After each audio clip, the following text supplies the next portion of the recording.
तरह की हलचल फिलहाल तेज होती हुई और कल जिस तरह से बीजेपी को बम्पर जीत मिली है उसके बाद किस तरह से जश्न मनाया जा रहा है, सियासी हलचल किस तरह से तेज होती हुई?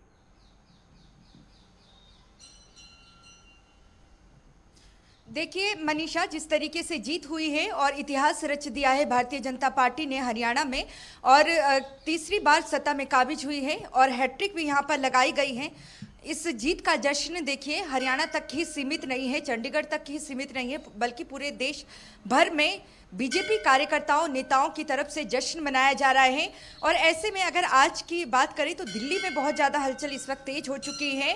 केंद्रीय मंत्री मनोहर लाल खट्टर, जो कि 9.5 साल हरियाणा के मुख्यमंत्री के तौर पर जिन्होंने पदभार संभाला, उनके घर पर फिलहाल हलचल तेज है। केंद्रीय मंत्री धर्मेंद्र सिंह प्रधान की बात करें, उन्हें चुनाव प्रभारी यहाँ पर बनाया गया था हरियाणा विधानसभा चुनाव को लेकर। उनसे भी मुलाकात करेंगे नायब सिंह सैनी और बीजेपी के प्रदेश अध्यक्ष मोहन लाल बड़ोली, दोनों की तरफ से उनसे मुलाकात की जाएगी। और उसके बाद प्रधानमंत्री नरेंद्र मोदी, केंद्रीय गृह मंत्री अमित शाह और बीजेपी के राष्ट्रीय अध्यक्ष जेपी नड्डा से भी उनकी मुलाकात दोपहर बाद हो सकती है। और उसमें यह तय किया जाएगा कि विधायक दल की बैठक कब बुलाई जाए। ये संभावना जताई जा रही है कि महाअष्टमी के दिन विधायक दल की बैठक बुलाई जा सकती है। वहीं नवमी, जिस दिन विजयदशमी भी है, दशहरे वाले दिन शपथ ग्रहण समारोह होने की संभावना फिलहाल जताई जा रही है। लेकिन ये सब कुछ तय होगा आज शाम तक, जब केंद्रीय मंत्रियों से मुलाकात होगी, आला कमान से मुलाकात होगी, उसके बाद ही ये तय होगा कि आखिरकार विधायक दल की बैठक कब होगी। लेकिन यहाँ पर देखिए एक औपचारिक ही रहेगा विधायक दल की बैठक होना, क्योंकि बीजेपी ने पहले ही 2014 और 19 की बात करें तो मुख्यमंत्री का चेहरा घोषित नहीं किया था बीजेपी ने चुनाव से पहले। लेकिन इस बार ठीक लोकसभा चुनाव के वक्त मुख्यमंत्री का चेहरा यहां पर बदला जाता है, नायब सिंह सैनी को कमान दी जाती है। केंद्रीय गृह मंत्री अमित शाह पंचकुला पहुंचते हैं, उनकी तरफ से ये घोषणा कर दी जाती है कि 2024 का विधानसभा चुनाव नायब सिंह सैनी के नेतृत्व में लड़ा जाएगा। मुख्यमंत्री का चेहरा रहेंगे और मुख्यमंत्री वही बनेंगे। अब लाडवा सीट भी उन्होंने जीत ली है, मुख्यमंत्री का चेहरा वही है और ऐसे में मुख्यमंत्री पद की शपथ नायब सिंह सैनी लेंगे।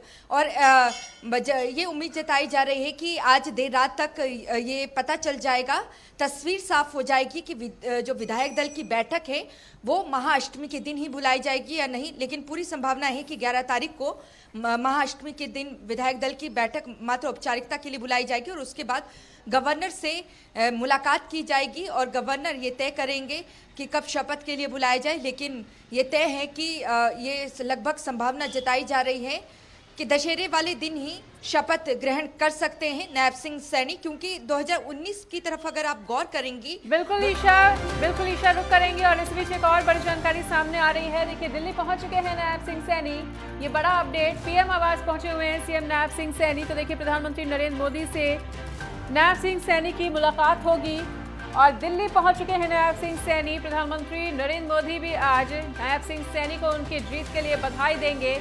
तो देखिए प्रधानमंत्री आवास पर यह मुलाकात हो रही है। तो नायब सिंह सैनी दिल्ली पहुंच चुके हैं और विधायक दल की बैठक, जैसा कि अभी हमारी सहयोगी ईशा ने भी जानकारी दी कि अष्टमी के दिन विधायक दल की बैठक बुलाई जा सकती है। और एक बार फिर से रुक कर लेते हैं ईशा। तो देखिए ईशा, पहुंच चुके हैं नायब सिंह सैनी दिल्ली में। प्रधानमंत्री नरेंद्र मोदी के आवास पर उनकी मुलाकात प्रधानमंत्री से खुद होने जा रही है। तो देखिए कल जिस तरह से बीजेपी को बम्पर जीत मिली है ईशा, उसका दिल्ली की सियासत पर और अगर देखा जाए तो केंद्रीय सियासत पर क्या कुछ असर देख पा रही हैं?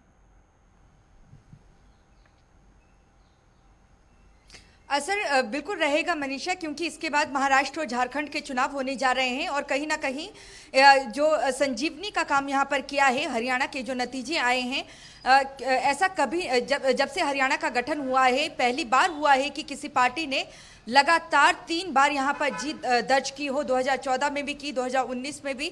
हालांकि 2019 में गठबंधन के सहारे जो है पार्टी चली है, यहाँ पर बीजेपी सत्ता में काबिज रही है। लेकिन इस बार 2014 का अपना रिकॉर्ड तोड़ा है बीजेपी ने। 47 सीटें 2014 में आई थी, 2019 में सबसे बड़ी पार्टी उभर कर सामने आई थी और इस बार देखिए 48 सीटें यहाँ पर आई है, बहुमत का आंकड़ा 46 है, अपने पुराने रिकॉर्ड तोड़े हैं। और लोकसभा नतीजों में आप गौर करेंगी तो 5 सीटें ही यहाँ पर बीजेपी बीजेपी के खाते में आई थी। 10 सीटें हैं यहाँ पर लोकसभा की और 5 सीटों में कांग्रेस जीती थी। और यहाँ पर देखिए दलितों का जो वोट है वो छिटक कर कहीं ना कहीं कांग्रेस के खाते में गया था। जिस तरीके से प्रचार किया गया था कांग्रेस की तरफ से कि अगर बीजेपी 400 पार कर जाती है तो संविधान बदला जाएगा, लेकिन बीजेपी खासतौर से ये जीत जो है कहीं ना कहीं ये माना जाएगा कि प्रधानमंत्री नरेंद्र मोदी की बलबूते पर ही हरियाणा में ये जीत दर्ज हुई है, क्योंकि बीजेपी के खिलाफ जो सत्ता विरोधी लहर चल रही थी वो अपने चरम में थी। आखिरी के जो 10 दिन प्रचार के रहे थे उसमें ही बीजेपी का ग्राफ बढ़ा है और दलित के मुद्दे को जो उन्होंने भुनाने की कोशिश की कुमारी शैलजा को लेकर, वो यहां पर सफल साबित हुआ और दलितों का वोट जो है बीजेपी के पास एक बार फिर से आ गया। और गैर जाट की राजनीति को जिस तरीके से बीजेपी ने बढ़ाया था आगे, उसमें वो सफल रही और ये चुनाव जाट वर्सेस गैर जाट में ही जो है देखने को मिला और बीजेपी इसमें कहीं ना कहीं सफल साबित हुई है और दलितों का जो वोट है एक बार फिर से बीजेपी के खाते में आ गया है, जिसका लाभ बीजेपी को महाराष्ट्र और साथ साथ झारखंड में भी देखने को मिलेगा और बीजेपी का मनोबल इससे और ज़्यादा बड़ा है। मैं जिक्र कर रही थी 2019 का। 2019 में भले ही बड़ी पार्टी बनकर उभरी हो, लेकिन जेजेपी के सहारे यहाँ पर सरकार बनाई थी बीजेपी ने और दीपावली के दिन ही मनोहर लाल खट्टर ने मुख्यमंत्री पद की शपथ ली थी।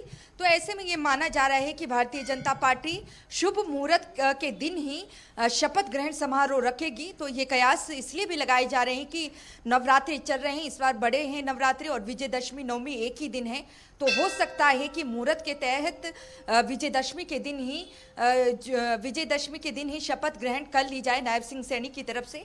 नजरें यहाँ पर भी टिकी रहेगी कि कैबिनेट में कितने मंत्री फिलहाल शामिल करते हैं और कितनों को शपथ यहाँ पर दिलाई जाती है, लेकिन बीजेपी का मनोबल लगातार बढ़ा है। और जिस तरीके से प्रधानमंत्री ने भी जिक्र किया और हरियाणा की जनता का धन्यवाद किया, तो ये पूरी ये जीत कहीं ना कहीं ये कह सकते हैं कि प्रधानमंत्री नरेंद्र मोदी की जो लहर 2014 में देखने को मिली थी, 2019 में उन्हीं के बलबूते यहाँ पर बीजेपी जीतने में कामयाब हुई है। क्योंकि 10 दिनों से पहले अगर आप नजर डालेगी, जब चुनाव प्रचार थमा था उससे पहले बीजेपी की स्थिति बहुत ज्यादा खराब थी, लेकिन कुमारी शैलजा जो कि एक बड़ी दलित नेता है कांग्रेस की, वो जिस तरीके से मुखर होती हुई नजर आई थी और भूपेंद्र सिंह हुड्डा पर लगातार टिप्पणी करती नजर आई थी और हुड्डा समर्थकों की तरफ से जो है उन पर जातिवाचक शब्द कहे गए थे, उसे बखूबी जो है भुनाया है कांग्रेस बीजेपी ने और यही वजह है कि उसी का लाभ यहाँ पर बीजेपी ने उठा लिया और दलितों का जो वोट है जो लोकसभा चुनाव में छिटक गया था वो एक बार फिर से बीजेपी के खाते में नजर आया है। इसके अलावा जाट जो, क्योंकि जाति के आधार पर ही यहाँ पर वोट डलते हैं, हरियाणा की राजनीति अलग है, तो जो जाटों का वोट है वो भले ही कांग्रेस में गया हो, लेकिन जो अन्य जो समुदाय हैं उनका जो वोट है वो बीजेपी के खाते में नजर आया है और यही वजह है कि 48 सीटें बीजेपी निकालने में सफल साबित हुई। लेकिन यहाँ पर जिक्र करना ये भी ज़रूरी हो जाता है कि कई बड़े नेता बीजेपी के भी हारे हैं, कई कैबिनेट मंत्री हारे हैं, उनके विधानसभा स्पीकर ज्ञानचंद गुप्ता पंचकुला से हार चुके हैं। और देखिए दुष्यंत चौटाला की अगर बात करें, कहीं ना कहीं अपनी पार्टी अपने अस्तित्व को बचाने की वो कोशिश कर रहे थे, 6ठे नंबर पर वो रहे हैं और बड़ी ही जो स्थिति है जेजेपी की अच्छी नहीं है और वहाँ पर भी माना जा रहा था कि उचाना कला में कांग्रेस और जो है बीजेपी कहीं भी नज़र नहीं आ रही थी। देखिए उचाना कला में कांग्रेस के चौधरी ब्रिजेंद्र सिंह और जेजेपी के दुष्यंत चौटाला के बीच ये टक्कर आंकी जा रही थी, लेकिन वहाँ भी कुछ उलटफेर देखने को मिला। मात्र 32 सीटों से भारतीय जनता पार्टी के देवेंद्र वहाँ पर जीते हैं। भव्य बिश्नोई आदमपुर से चुनाव लड़े थे, कुलदीप बिश्नोई जो कि कांग्रेस छोड़कर बीजेपी में शामिल हुए थे, उनके बेटे वहां से लड़े थे, लेकिन वो चुनाव हारे हैं। तो कई दिग्गज हारे भी हैं, लेकिन ओवरऑल अगर देखा जाए जहां प्रधानमंत्री नरेंद्र मोदी ने जिस तरीके से साधने की कोशिश की, तो ये ज़रूर कहा जा सकता है कि जो प्रधानमंत्री ने आखिरी समय में जो रणनीति तैयार की, केंद्रीय मंत्रियों को यहाँ पर उतारा, योगी आदित्यनाथ सबसे ज़्यादा रैली उन्हीं की रही है, स्टार प्रचारक के तौर पर सबसे ऊपर रहे हैं भारतीय जनता पार्टी के, वो जिस तरीके से यहाँ पर मुखर होते हुए नजर आए और लगातार भूपेंद्र सिंह हुड्डा और दीपेंद्र हुड्डा पर निशाना साधते आए, उसका लाभ यहाँ पर मिला है। और अगर आप कांग्रेस की रैलियों में गौर करेंगे तो राहुल गांधी के निशाने पर देखिए नायब सिंह सैनी नहीं थे या स्थानीय नेता नहीं थे, उनके निशाने पे थे प्रधानमंत्री नरेंद्र मोदी। और प्रधानमंत्री पर उन्होंने बड़ा आरोप ये भी लगाया कि हरियाणा की जनता जिस तरीके से बेरोजगारी बढ़ी है हरियाणा में, और हरियाणा की जनता को भी लूटने का काम प्रधानमंत्री ने किया है, सारे पैसे अडानी अंबानी को उन्होंने दिए हैं, इसका असर देखने को नहीं मिला। एक भावुकता के तौर पर प्रधानमंत्री ने हरियाणा की जनता से अपील की थी कि आप तीसरी बार फिर से भारतीय जनता पार्टी को यहां पर मौका दीजिए। आप देखेंगे कि विकसित भारत संकल्प का जो 2047 का सपना है उसमें तस्वीर हरियाणा की बदल दी जाएगी। तो ये जरूर कह सकते हैं कि ये जो जीत है स्थानीय नेताओं की नहीं बल्कि जो केंद्रीय आला कमान है या प्रधानमंत्री नरेंद्र मोदी है उनके चेहरे पर ही बीजेपी को मिली है। ठीक है, बिल्कुल ईशा, तो तमाम जानकारी को साझा करने के लिए आपका बहुत बहुत शुक्रिया।